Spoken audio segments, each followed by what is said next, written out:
আসসালামু আলাইকুম। কেমন আছেন সবাই? আশা করি সবাই ভালো আছেন।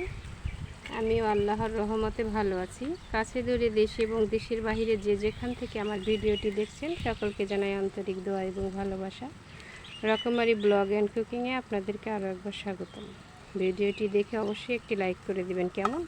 আজকে রান্না করব ধুন্দল, বেগুন আর আলু। আর ওইখানে 2 পদের মাছ নিয়েছি, পাঙ্গাস মাছ আর তেলাপিয়া মাছ। তো আসলে শরীরটা তেমন একটা ভালো না, কোনো কাজ করতে ইচ্ছা করে না, খাওয়া দাওয়ার প্রতি ওরকম রুচি নাই। আর যেহেতু প্রচুর গরম পড়ছিল, এখন অবশ্য বৃষ্টি পড়ছে, এখন ওরকমই নাই।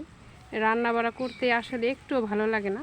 এই জন্য যেহেতু রান্না করতে আসছি, একটু বেশি করে মাছ দিয়ে তরকারি রান্না করে রাখবো, যাতে একটু সময় নিয়ে খাওয়া যায়। তো রান্নাটা করি, দেখতে থাকেন, আশা করি ভালো লাগবে। তো কথা বলতে বলতেই এইখানটাতে আমি কাঁচামরিচ, পেঁয়াজ আর রসুন ভেজে নিয়েছি। তো ভাজার পরে হালকা পানিও দিয়ে দিয়েছি, ওটা আসলে কথা বলার সময় করে নিয়েছি। তো এখন এখানে লবণ আর যে মশলাগুলো ব্যবহার করি প্রতিদিন ওইগুলো দিয়ে দিব।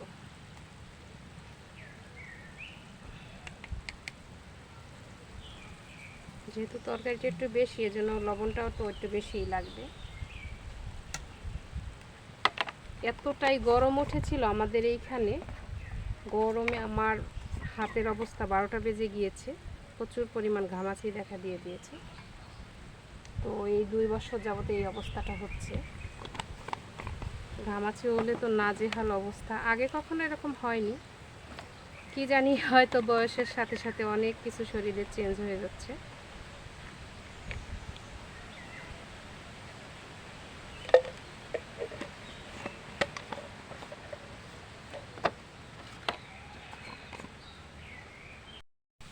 তো মশলাগুলো মোটামুটি ভালোই কষানো হয়ে গেছে, এখন আমি মাছগুলো দিয়ে নিব।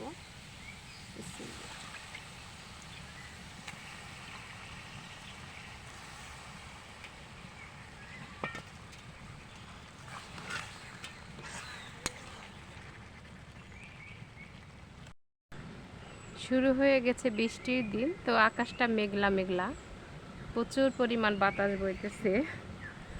তো বৃষ্টিতে কিন্তু আমার চুলাটা নাজেহাল অবস্থা হয়ে গেছে। তো ওদিনকে আসলে সুন্দর করে লেপে দিয়েছিলাম, কিন্তু কাজ হয়নি। বৃষ্টি এসে আবার ওই হয়ে গেছে। তো যাই হোক, বৃষ্টি আসছে, এজন্য আলহামদুলিল্লাহ ভালো লাগছে। কারণ কি পরিমাণ খরা, শুকনার দিন, ধুলা বালু, খুব বৃষ্টিটা হয়ে আসলেই ভালো হয়েছে। আর সাথে সাথে প্রচুর পরিমাণ গাছগাছালিতে পাখি ডেকে বেড়াচ্ছে। তো বৃষ্টি আসলে কিন্তু গাছগুলোর চেহারাই অন্যরকম হয়ে যায়। তো আমার মাছটা কষানো হয়ে গেছে, মাছটা নামিয়ে নিয়েছি। এখন আমি তরকারিগুলো দিয়ে দিব।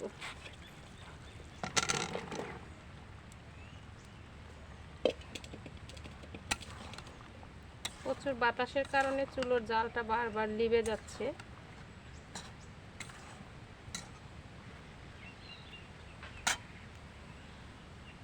বাতাসের কারণে টিনটা আমি একটু ঠিকা দিয়ে দিয়েছি।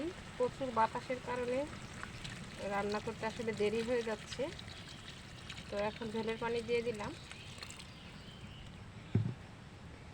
আর সাথে দিয়ে দিব মাছগুলো।